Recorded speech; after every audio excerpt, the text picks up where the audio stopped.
তাৰ অন্য এটা নতুন চৰকাৰী চাকৰি আপডেট লৈ আহিছোঁ য'ত আপোনালোকে 12 পাছ বা গ্ৰেজুৱেশ্যন বা ITI কৰিলে এই কাৰণে এলিজিবল হ'ব। এই জবটোনো কি হয় সকলোবিলাক ভিডিঅ'তে জনাই দিম।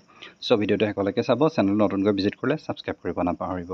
আৰু এতিয়া যদি চাওঁ তেন্তে গুৱাহাটীৰ যি নেশ্যনেল ছায়েন্স চেণ্টাৰ গুৱাহাটীত নতুনকৈ ভেকেঞ্চি ৰিলিজ কৰিছে এক্সিবিশ্যন এছিষ্টেণ্ট, এডুকেশ্যন এছিষ্টেণ্ট আৰু টেকনিচিয়ান আৰু অফিচ এছিষ্টেণ্টৰ কাৰণে।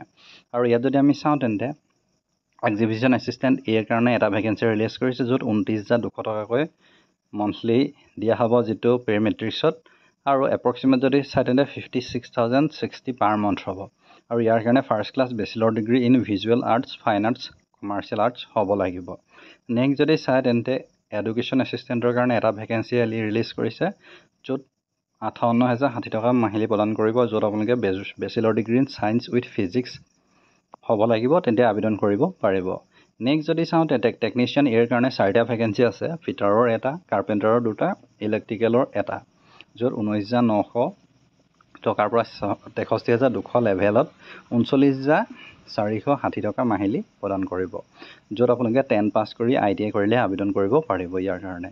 নেক্সট যদি চাই তেন্তে অফিচ এছিষ্টেণ্ট গ্ৰেড 3 কাৰণে আছে ভেকেঞ্চি এটা, য'ত আপোনালোকে 19,900 পৰা 63,200 টকা লাভ কৰিব, পেৰিমেট্ৰিক্স 39,460 টকা।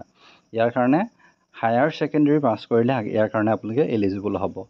আৰু ইয়াৰ কাৰণে অনলাইন আবেদন ইতিমধ্যে চলি আছে। আবেদনৰ অন্তিম তাৰিখটো 31/7/2025 আবেদন কৰিব পাৰিব। ইয়াৰ কাৰণে অনলাইন আবেদন 31 তাৰিখৰ পৰা আৰম্ভ হ'ব, এতিয়ালৈকে আৰম্ভ হোৱা নাই। চ' ভিডিঅ'টো যিমান পাৰে শ্বেয়াৰ কৰক, চেনেলত নতুনকৈ ভিজিট কৰিলে ছাবস্ক্ৰাইব কৰক। ইমানেই আছিলে, ধন্যবাদ।